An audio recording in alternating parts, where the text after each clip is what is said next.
Hello. Obviously, yeah, coming up to end of April now. So, yeah, welcome everybody. Obviously, we're back after a break. So we've got Nick. How are you? Yeah, good, good. Yeah, I'm well. Good. Yeah, Loving the nature behind you. yeah, an outdoor one today. Yep, we've got Ashley. How's your week been? Busy, but good. Enough self care? Mm, No, them.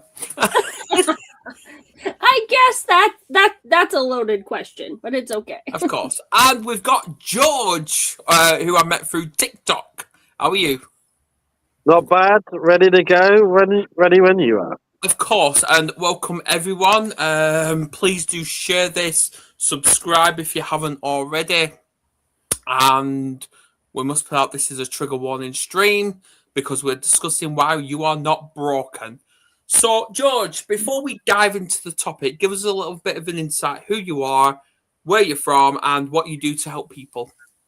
So I am a TikTok streamer, and I just been generally strolling on and trying to inspire people with their mental health.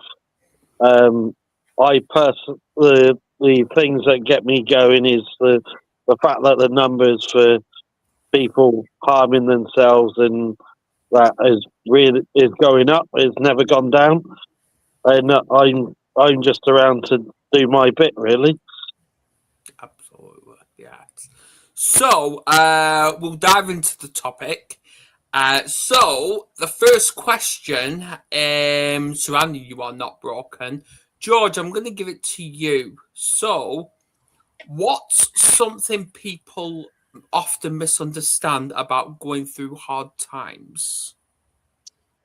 I think something that people misunderstand is that we can genuinely be really hard on ourselves, and we don't necessarily have to be.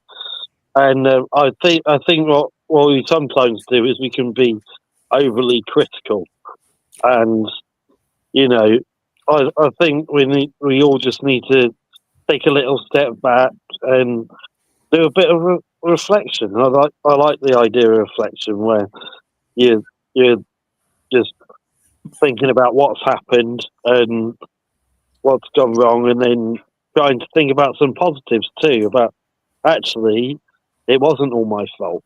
You know what I mean? And I think the way we deal with traumas really does create a lot of misunderstanding. Any feedback, you two? Yeah, I mean, I think we're life is tough, and it never really stops being tough. But I think and there's certainly cost of living crisis, and a lot of pressure on people, and it's I think as a we're all sort of everyone's facing a lot of pressures and stresses, and I think it's sort of it's trying to look outwards rather than inwards, isn't it? It's easy to get sort of absorbed of the stresses, and it's how we can sort of look outwards and sort of not get too sort of I guess sort of just drawn into our own stresses and not reach out to people, not sort of look into that wider support that's out there. It's my sort of thoughts. Ash? I think reflection is good as to where you are in life, but the thing that I'm not saying beat yourself up for where you're at in life, but there's also a responsibility that has to happen. And I don't want to say shifting the focus, but when all you do is focus on the struggles and the places that you're at, it makes them seem so much bigger versus, yes, do the reflection, feel the feelings, and process through them. But when you take the focus off of where those struggles are and you put them on other people, you realize that your circumstances or your hardships aren't nearly as big as what others can be facing. So it sounds counterintuitive, like, okay, I'm in a shithole. Why should I focus on other people? I need to focus on me. But when you turn it into this me, and then all you do is focus on the shithole you're in, like it just drives you deeper. So you have to put your focus outwardly to other people of how can I serve others in the process where it can fill your cup, but also take the eyes off of where you're struggling. It's more. By the way, hello everybody. Hope you're well. And if you got any questions, please do ask. So it's more, Ashley. It's more taking responsibility and looking to those who can try and guide us in the right direction without sounding like we're people pleasing. Yeah, because I mean, the thing is too is like all of us have crap going on in our lives, right? But when we start putting blame on other people and blaming other people for our circumstances and our scenarios, that's not okay, because it has nothing to do with them. You know, there are situations where, yes, like somebody abused you, right? If you look at that term, because that's usually the easiest place to go. Somebody abused you. That wasn't your fault. Yes, that was their fault. But it's ultimately up to you. What are you going to do with the hand you've been dealt? Can you take that and use that to your benefit? Can you take that and use that to share your story with other people? Or are you going to play the victim role, right?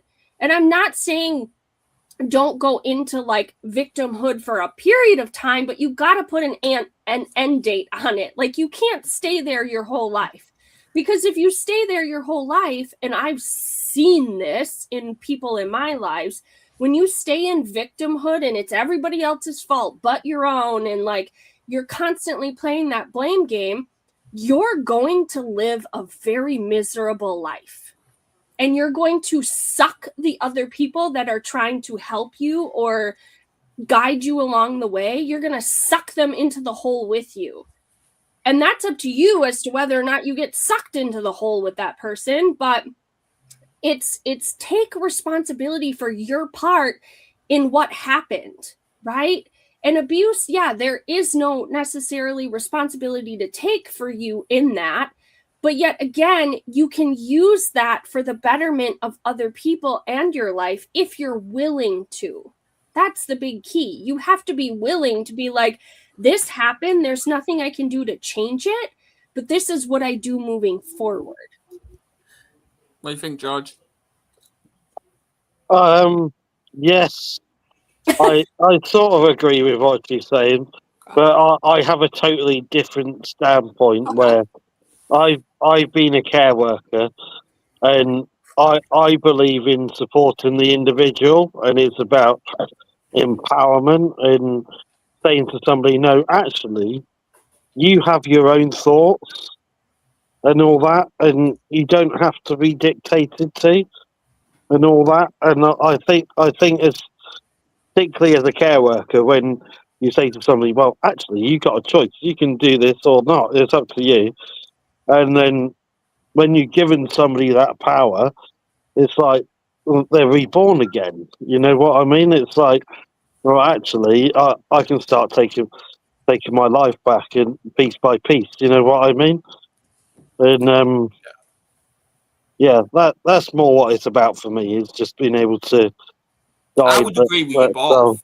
I'd agree with you both. I mean, I kind of my thoughts. I mean, I think it's easy, to get into the mindset of, well, why is this happening to me? Why all these things happen to me?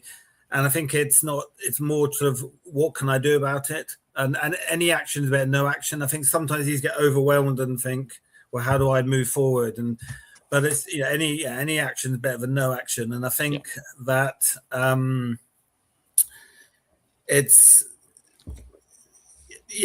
looking at sort of what steps can, what can you do, because sometimes we, like I said, we look inwards and we just get so absorbed with it and overwhelmed that we don't take any action. But actually, any action will move you forwards, and it's looking at those sort of. ways you can move forward. So, and this is to everybody on here, and the people in the comments as well. Take us back into a time where life felt overwhelming or heavy. Talk to us about that. Where it felt really overwhelming and heavy for you.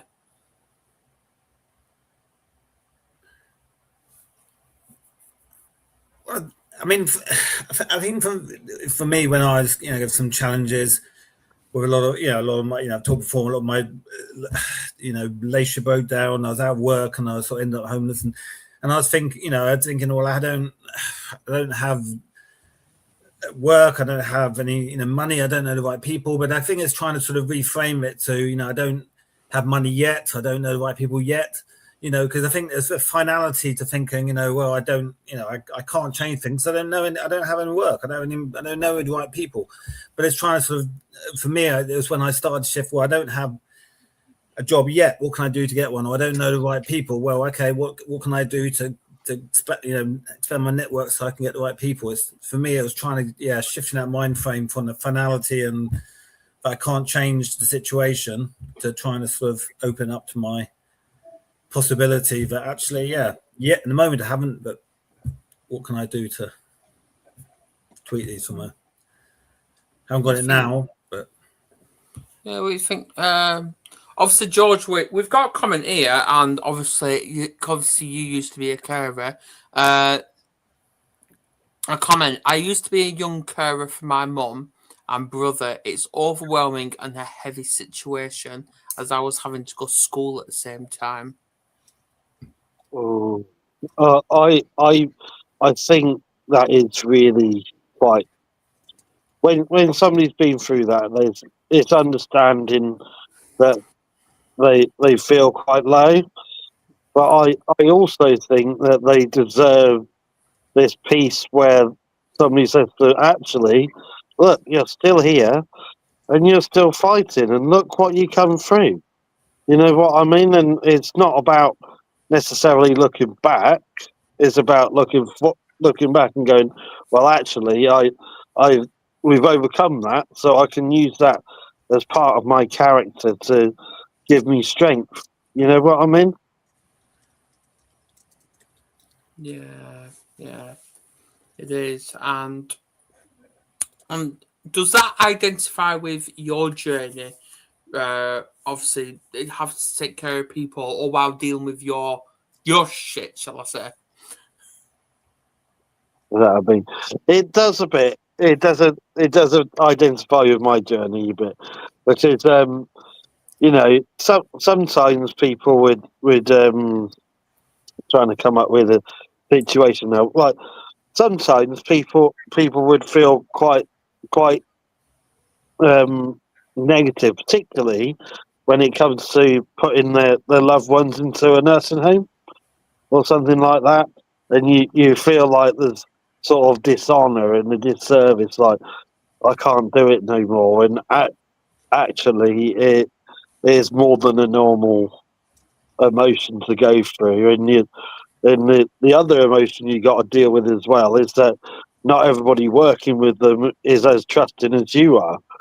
So, unfortunately, not everybody has the same standard, and that I find particularly disturbing when somebody's loved one needs care and can't have it. You know what I mean? Yeah. So what do you think, Ash, when it comes to that question about a time where things got real heavy and overwhelming for you? Because to say you've been through a lot of shit, you've got about 7 kids, you live on a farm. No, I'm joking.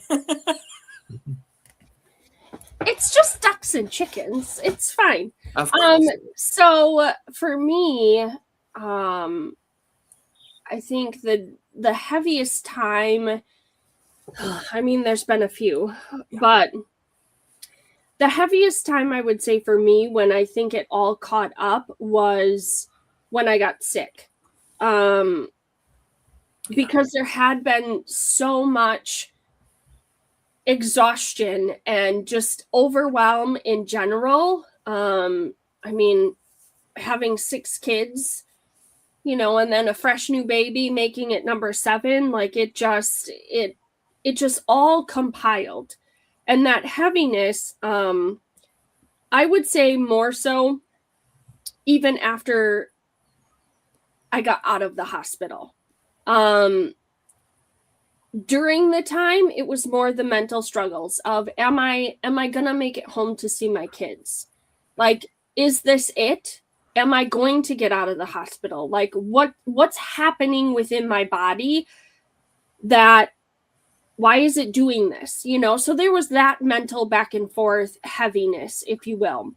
But then recovery, I think, was even worse because I did turn it more inward and I did turn it more selfishly and made it very much about me, which then caused friction within my marriage, and just it was a whole different dynamic. But it was the battle back and forth of just sadness, and I think that trauma of I almost died kind of a thing. So then it becomes like, what do we make of life now? How does this turn around? How does this become our day-to-day? What is my recovery going to look like? Because recovery was hard for me. It was back and forth to doctor appointments. It was now dealing with, I very much feel like, side effects of what I went through. I mean, having chest tubes and all of the things, but it also gives me a different perspective on life of, I could have lived in the pit and stayed in the pit, or I could have gotten out.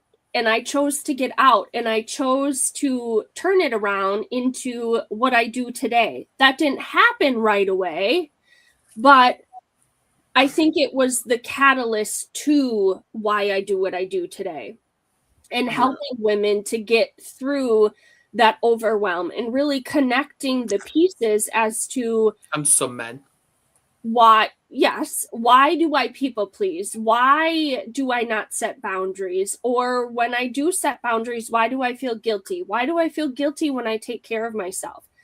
Every woman that I interact with, especially moms that are in the throes of motherhood, I ask them this one question: have you ever gotten away without your children and without your husband?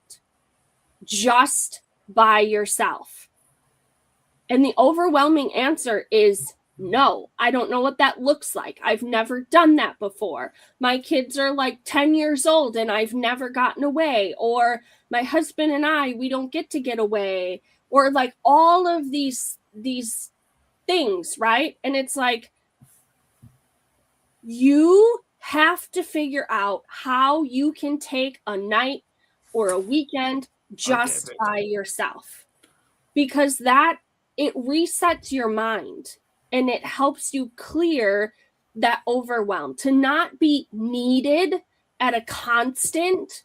It's refreshing for a woman. It's refreshing for a couple. But again, you've got to figure out the logisticals of that. Yeah. And if I didn't start doing that, I would have stayed in the pit. Pit of self-doubt, yeah. So it feels like, obviously with me, it was more, even though I had all the support around me, it still felt like I was alone, but in a packed party. And people do have those days where they feel alone in their own mind and they don't know how to express it. So that's why they people please. That's my view on it anyway. Well, it's more than just people pleasing too. I mean, when you feel alone in your thoughts, what are things that you turn to when you were in those pits? You turn to alcohol, or some turn to drugs, some turn to sex, some turn to, whatever device is close, their phones, video games, like all of those types of things. You turn something because you don't know how to express what's going on Look up to here. try and escape your own mind. Yeah. Yeah. Ooh. Yeah.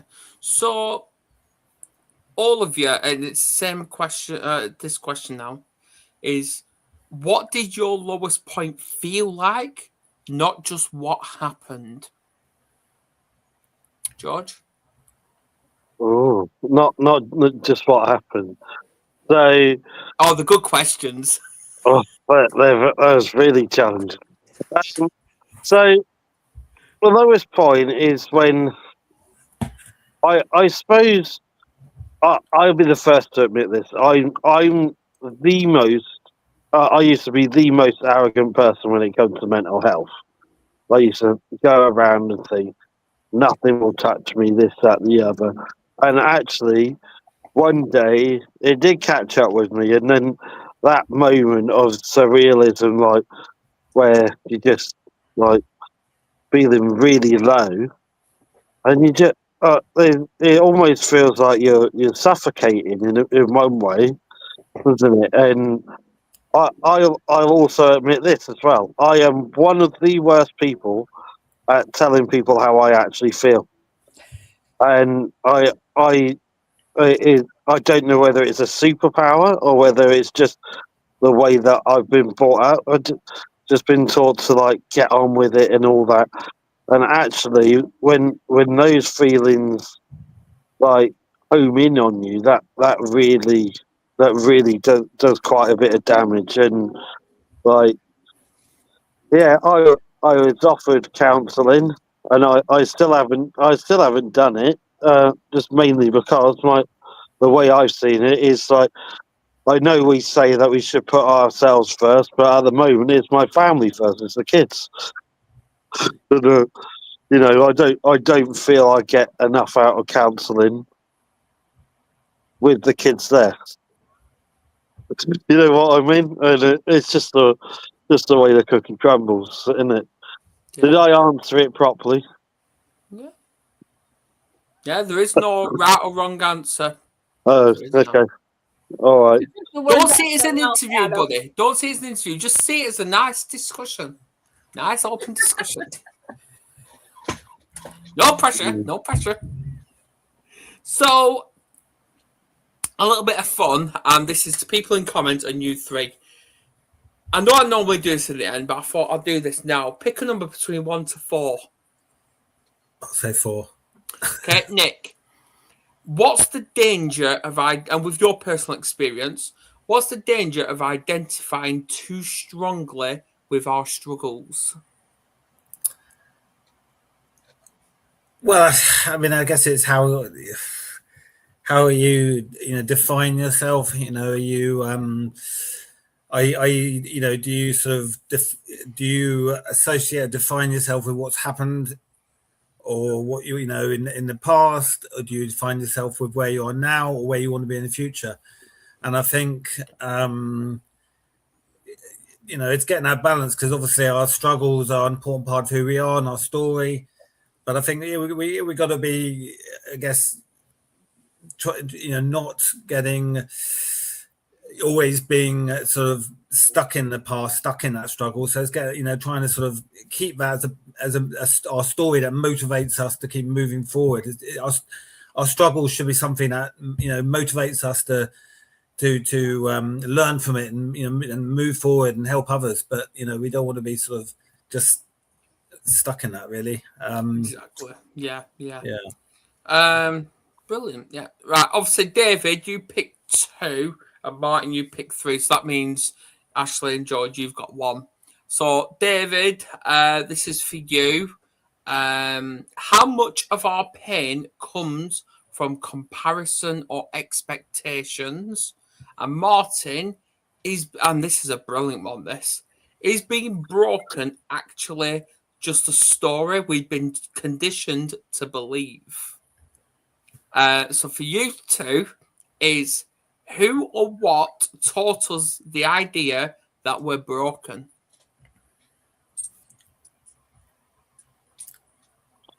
Don't make me mention the news, because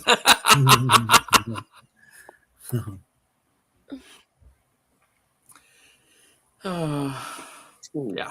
I don't know that anybody necessarily like came out flat to say like you're broken, right? No. I think it was just a compounding amount between like bullying or catty teenage girls. I mean, it's the world, right? Like where you, and even when you get into motherhood or just parenthood in general, but even like motherhood, am I screwing up my kids?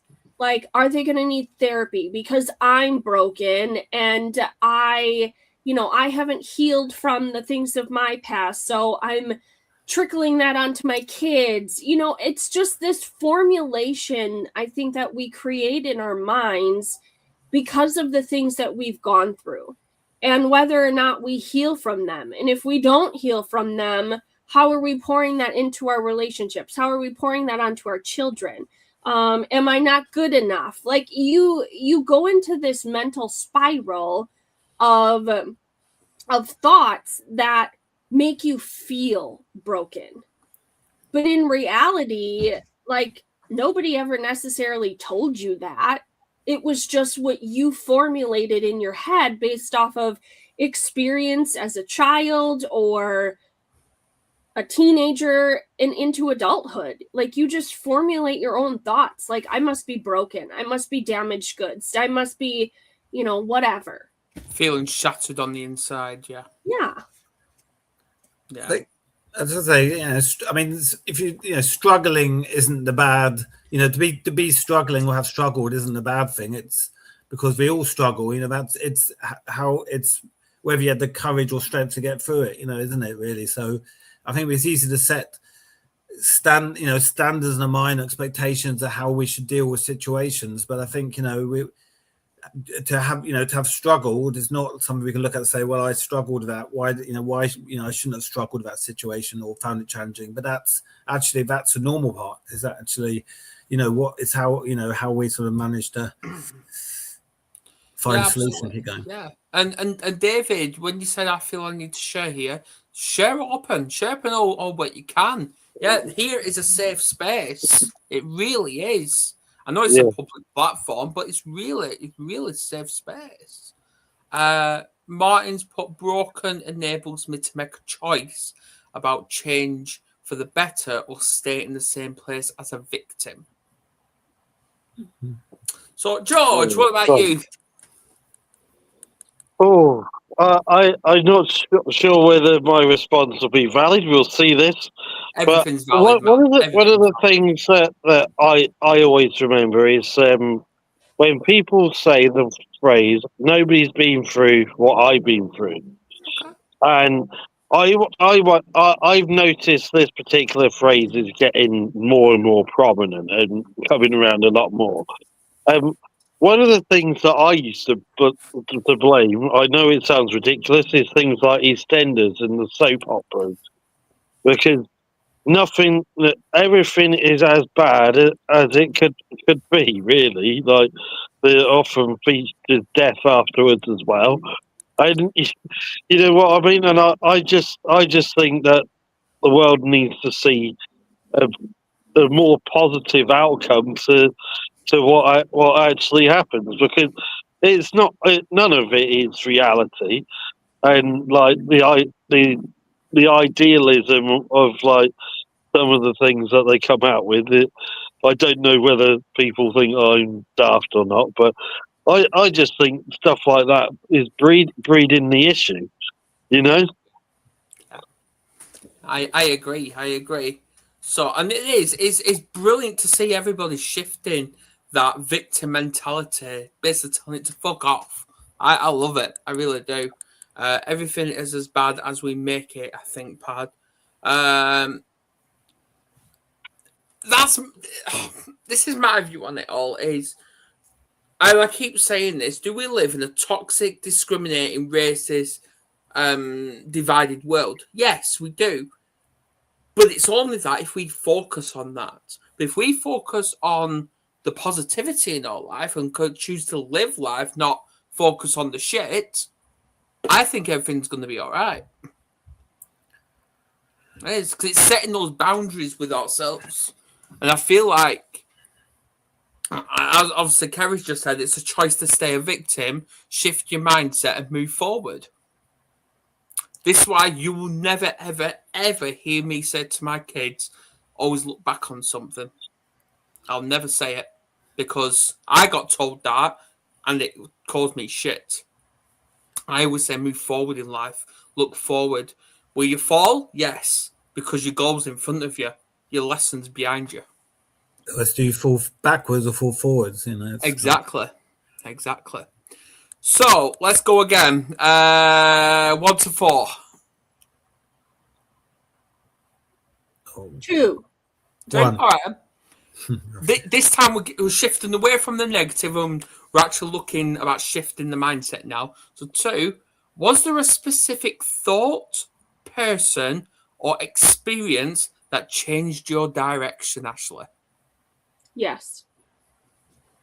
Elaborate, woman. See, to me, that was a yes or no question, Adam. You need to ask more specifically. No, so when I was in the healing phase, if you will, of or recovery period after my illness, I had a friend say to me, and it was like a light bulb moment, because I very much was attaching my value and worth to my husband. And he had said to me, he was like, where does your value truly come from? Because for me, it was a reminder that my value isn't found in my husband. My value is found for me in God and in my faith. So it was like a light bulb moment of, okay, I can separate from my husband in that sense. Like, I don't have to be attached to the things he does. That means that I'm worthy or I'm of value because my husband is doing this or successful in this or whatever. Like, I am my own person. And I needed to remember that it didn't have anything to do with my husband, but it had everything to do with what I was created to do, created to be. And that was like a light bulb moment for me. And it really changed my outlook on how I wanted to move through recovery, how I wanted to move through life. And ultimately at that time, a business that I had just started, like all the things. So that for me was a game changer. Okay. George, 1, 2, or 4? 4.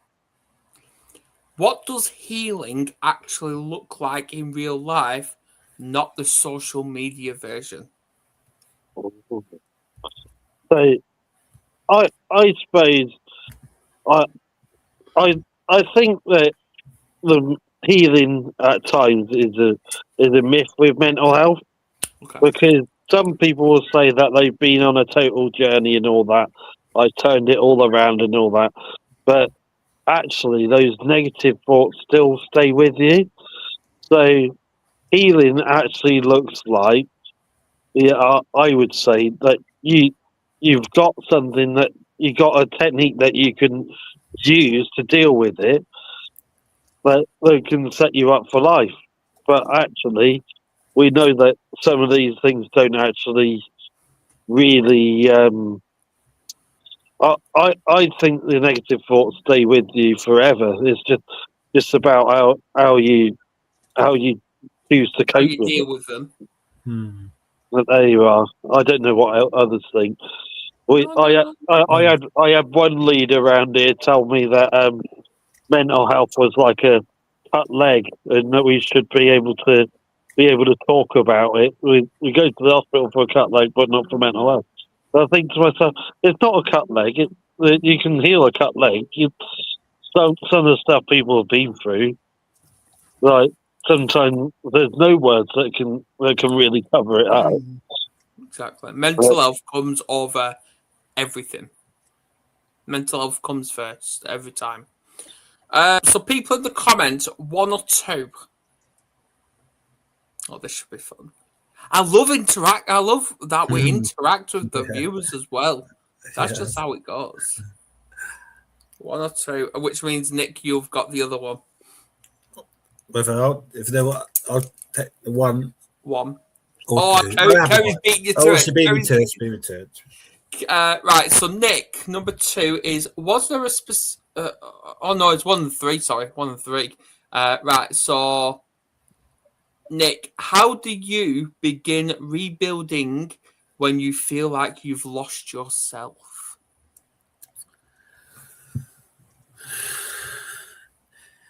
Well, I remember when I was going through the period of struggles, and it was all at the time it seemed like one thing after another, and I was like, oh no, come on, no, another thing, and you're joking me, it's one thing after another. And like I before it all happened, I thought I was quite secure, in my setup, my life, with a house and good relationship, and financially. And then just in one after another, and my identity all sort of changed. And one thing that used to really annoy me is that a lot of people say, oh, things could always be worse. Of course, things can always be worse, whatever your situation, but then things can always be better too. But it's your situation is personal to you. And I mean, for me, it was, sometimes, it's going back to overwhelm. There's so many things I felt I needed to try and sort. And where do I start? Needed to be better financially. I needed to get a better, home. I needed to find a purpose, all these things. But actually, I've then focused on the most important things for me was seeing my son and seeing him regularly. It wasn't about the other. A lot of people put those bigger things first. Well, it's more important for you to being better financially, more get a house, somewhere to live. That's more important. But actually, for me, it was that. And I think focusing on something, that strong, thing that I really, knew that was the most important thing for me. That was what motivated me to take the decisions to move forward. That was so once I had that, then everything else slowly started to fall into place, isn't it? So people in the comments, this is for you. So what was the moment or realization that started to shift things for you? Oh, well, like it's crap, isn't it? Yeah. Right. Look. So while we wait for the comments to come through, let's move on. So, here we go. We all have setbacks. We do. We all have setbacks. So, how do you deal with setbacks now compared to before? So, how did you deal with setbacks back then? And how do you deal with them now? Who'd like to go first? For me, I think setbacks would send me into an absolute spiral emotionally and like verbal vomit, if you will. Especially to people that I was close with, it would send me over the edge, right? Now, I'm not saying that depending on what it is, doesn't sometimes send me also over the edge, but I think I've gotten a lot better at handling it, where I look at it in a different perspective and try to look at the positive of the setback. Like, what lesson is this trying to teach me? What is this? What is my heart posture showing to my children? That despite the setback, we're still going to make things right, or we're still going to keep pressing on, or we're going to look at it in, okay, how do we get creative to get through this now, right? Because, I mean, as you said, Adam, setbacks are going to come. They're always going to come. You're not going to have a period of your life that you don't have some sort of setback. It might be little, and it might be huge. But either way, the more setbacks you have, And the more you learn how to either pivot or you learn how to adjust your perspective on it, the easier they are to get through. I'm not saying that it's not going to suck, because setbacks always suck, but yet it can be a set up for something coming in your future. Yeah. I mean, for me, I think I used to see everything very black and white. You know, it was either success or failure. It was either, you know, moving forwards or moving backwards. Yeah, it's very sort of black and white. And I think for me, that the way I view setbacks is, well, it's, you know, it's a setback isn't, you know, it's just where you just got to, it's just you know, realign where your choices, you know, isn't it really? You know, it's and it's everything. Nothing is black and white, really. And I think everything's grey, you know, in that sense. And if you know, if I don't know the answer, then I'm sure someone I know could give me a suggestion for finding the answer, if that makes sense. You know, and I think sometimes they think, well, if I, you know, if I don't have the answer, then that's what, you know. What do you think, George? I think genuinely setbacks are with us every day, whether they're positive or negative. And I think that learning of who you are, I think that's the bit that you've got to focus on. Like I always say, it's a constant. And when you have a setback where somebody has told you, "Well, I thought you was this, but you're not," I think that's a real setback where somebody's trying to actually belittle your confidence. And I think in those cases and those scenarios, how we react with those setbacks, the first time you go, well, you think of nothing of it, and it's okay to actually tell them to fuck off. You know what I mean? Excuse my language. I don't normally swear. No. But Keep it's swearing, man. but I think with the setbacks, it's okay to learn your boundaries as well, and just say, look, I did this before. I'm not going to do that again. So, you know what I mean? Well, I'm going to hop back off what George just said, because I actually agree, because I believe the only person that can cause these setbacks in our lives is ourselves. Why I'm saying that is because, of course, we're going to come across people that are going to try and attack us and bring us down. Of course they are. But our reactions and responses are going to dictate whether we have that setback or not. Because if we ignore that person, ignore that situation, and carry on moving forward, where's the setback? There isn't one, because we're still moving forward. But if we sit and allow that person to attack us, and how they're doing it, there you go. Well, I'm probably wrong. Yeah, I mean, I think sometimes, you know, a setback could be not being where we want to be in our life, but all it can mean, the setback is it just takes a bit longer to get there. You know, so that's the journey takes a bit longer. It's just a setback. It's not an end. You know. Okay. Can pain actually be a form of guidance rather than something to avoid?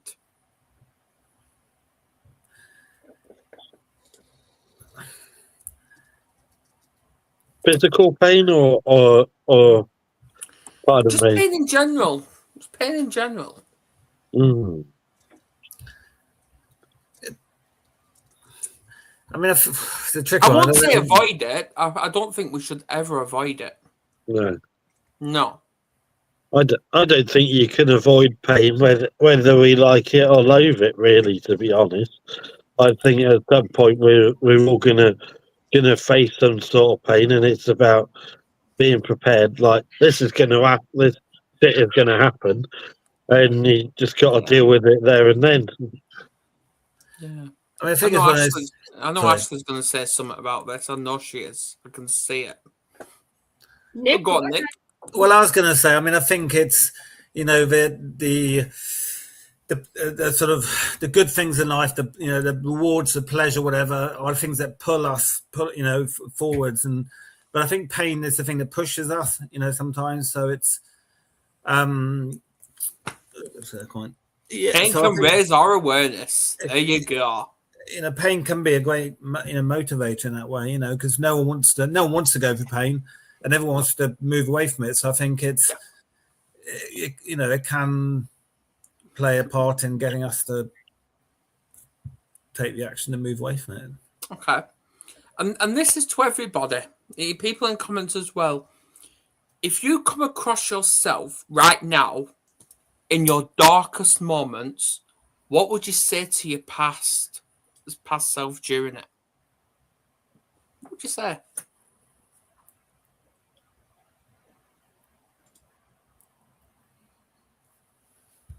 During your darkest moments. Honestly, don't be a dick. Excuse my language. You're expressing how you feel, brother. Anyway, to my past self, I would say ride the wave, because stress is temporary, and what is happening isn't going to be permanent. So, I would say definitely listen to those who are around you, and try and use that to your advantage to make yourself feel better. I always think with these situations, I go away going, "Oh, I wish I would have said that." But actually, it doesn't really matter, does it? It's all over, and I don't know if anybody else agrees with that. I just pass on the buck. Well, before we go to Ashley and Nick, obviously Dave's put grow up. Kerry's put I tell myself life gets better, don't give up. So, Nick, what do you think? Yeah, I think I would say to myself that you're capable more than you think you are, because I think I in my times of struggle, I thought I didn't have confidence to think I could cope with the challenges. I didn't think I had the ability to do or wanted to do and needed to do. But actually, I think we're all more capable than we think we are. I think a lot of the time, and so I would have, and obviously, I would have said, you're more capable than you think you are. You don't doubt yourself. The challenges never stop, but you can get through it. Yeah, Ashley. Please tell me I've not got you speechless again, because that would be amazing. Oh, shut up. Stop it. Well, I mean,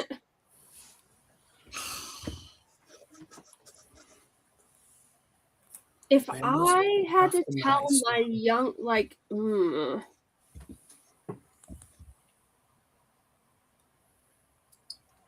Shall we come back to you? Well, I think it's honestly, again, kind of like what's coming out in the comments as well. Like even Carrie, life gets better, don't give up, right? It's more so, if you knew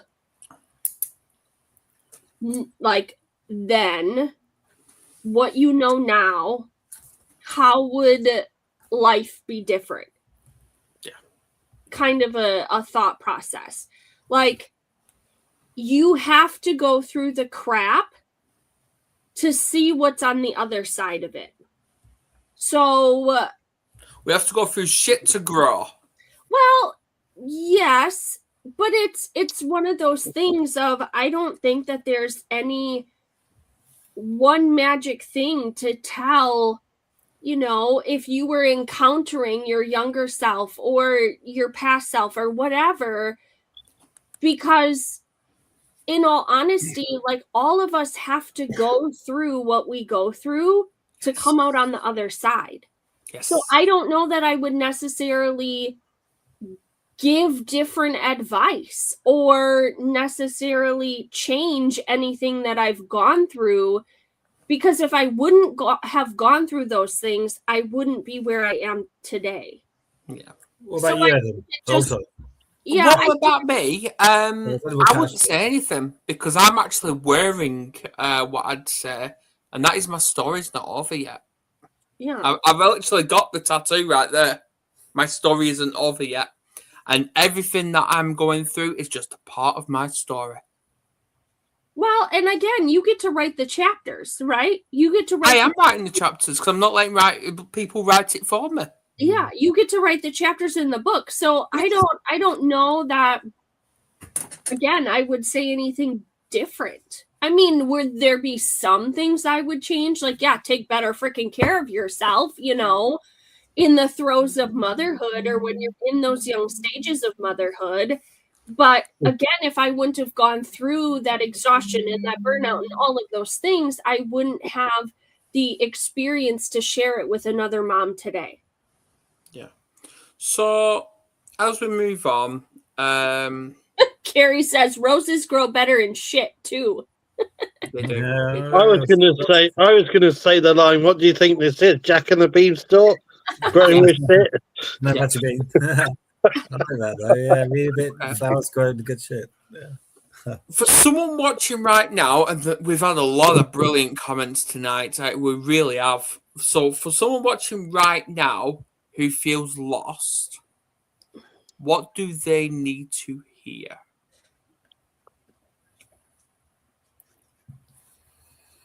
I would certainly say appreciation.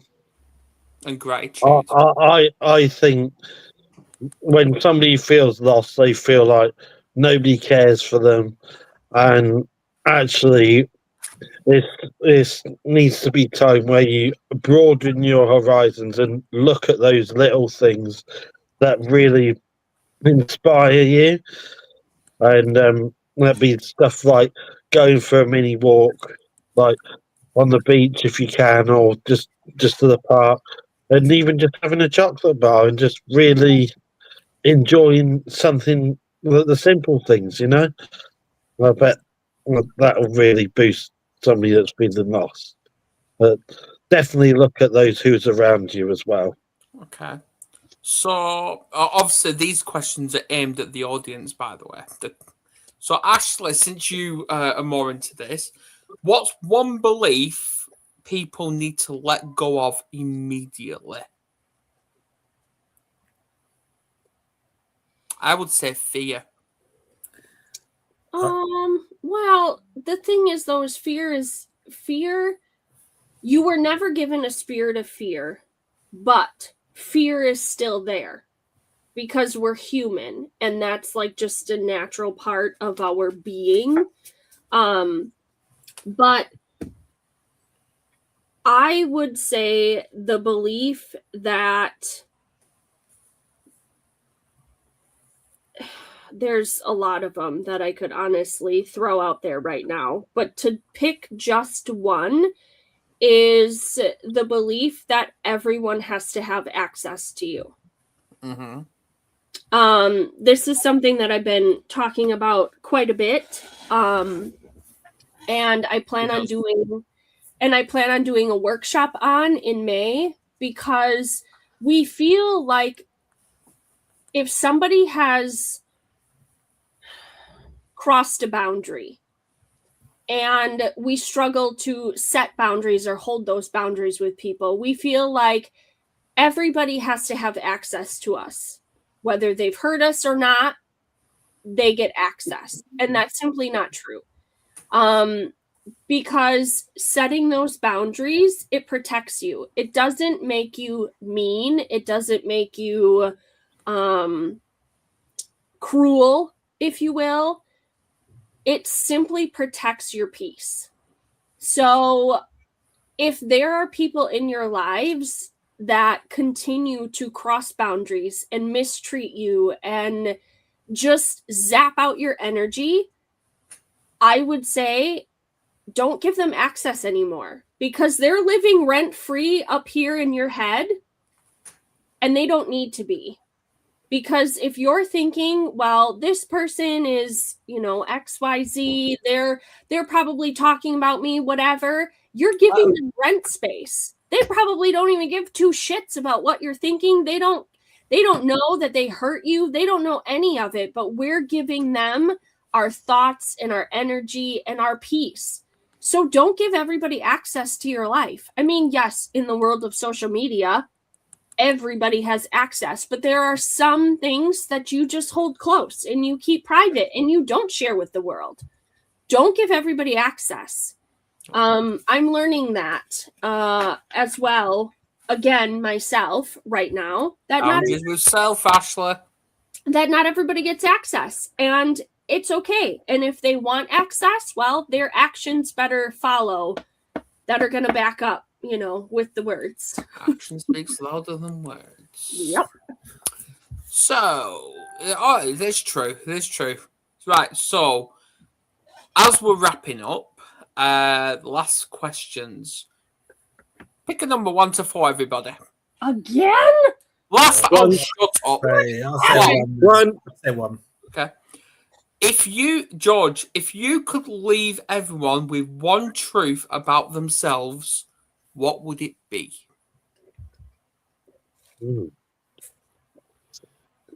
Well, I would say that you're more loved than you think you are. And one truth that I would say, and I'm going off one of the videos I've done earlier in the week, is that the one question that you don't want asking when you're not here is, did they love me? And I think that when you're a parent and stuff like that, if my kid asks someone, did they love me, or do they love me, I think that's enough for me to really fight and think, actually, I've got to do something here, and that would be what I'd leave everybody with. That's powerful. Right. Ashley, 2 or 3? 3. How has your hardest chapter shaped the person you are today? Oh, good heavens. I think I covered this already. We'll do another one then. Another one. Do a harder one. Really? I'll give her a harder one then. No. I'm going to give you another one now. Oh, fine. What does being whole actually mean to you now? Oh, ew. Play a golf course. Play a golf course. Okay, so being whole. Honestly, I for me, it's again, I'm gonna go back into my faith, and I know this drives you crazy, Adam. But for me, it's knowing who I am. It's not people pleasing. It's not making other people feel comfortable to be around me. That's their problem, not a me problem. Now, of course, I'm not going to be rude, but it's just, I don't need to change who I am to fit in a box or a bubble that people envision me as, right? So I think that's the biggest thing for me. It's knowing who I am in Christ. It's knowing who I am on this ball of dirt that we live on. And it's walking in that. It's walking in my purpose. It's being the best version of myself that I absolutely can be. And that isn't to say that I don't have faults, because I know that I do. But it's just walking in that boldness of who I am and believing that I have something to share with the world, and whether or not it listens, not my problem. Okay, right. Going on to the comments.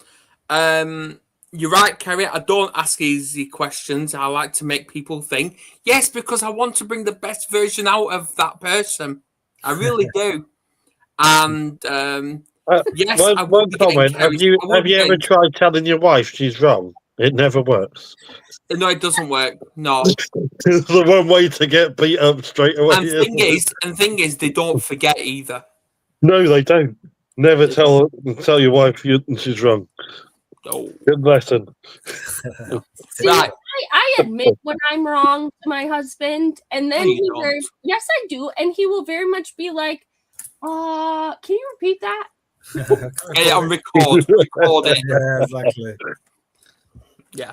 Right. So, Nick, you may as well have that question then.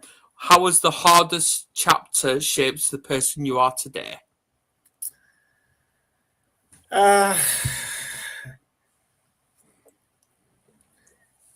I think that I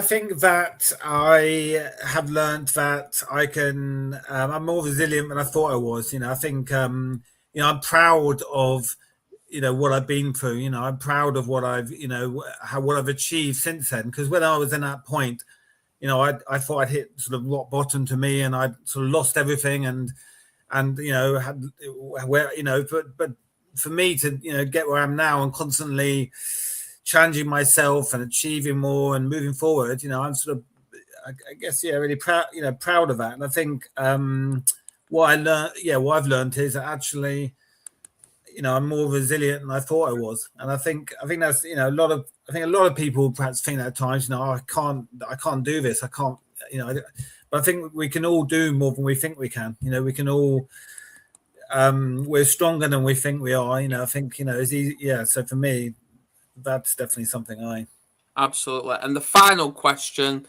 to the viewers is, you got to finish the sentence. You are not broken because, and there you go. I'll leave that with you. So on that note, we will wrap this up. Thanks, George. That's me, George. Thank you for having me. Good to see you. I hope you've enjoyed this. Thanks for sharing. There's a challenge. There's good questions, mate. You're gonna put it on the spot. Exactly. Yeah. We're not going to be here next week, but we're going to be here the week after for May. So Nick, Ashley, stay on briefly so we can discuss the theme, or if not, I'll be in touch at some point. Because you hate Star Wars, may the Force be with you. Oh yes. May the Force be with you, like that. I wish you get to say that, Ron. I don't like Star Wars. I really do not like it. Don't say that. No, seriously. I thought, you know what? I'd watch it with Kerry, and it was the very first one, and then after half an hour of the first one, she had to wake me up. And this was mid-afternoon as well. I can't believe you're saying that. I'm a Star Wars fan, so. I do not like Star Wars. I really do not like it. No. What about I am your father? Come on, there's so many good sayings. There's so many good quotes from it. It's like... Anyway, I'm going to wrap up. Please share this, everyone. Please subscribe. I'm going to edit out the Star Wars crap. But anyway. No, you're not, because it's going to be live. Yeah, it's too late. It's fine. Peace out, people. We'll see you in May. Can we just change it so that we're talking about Lego Star Wars instead and leave it in? Still Star Wars.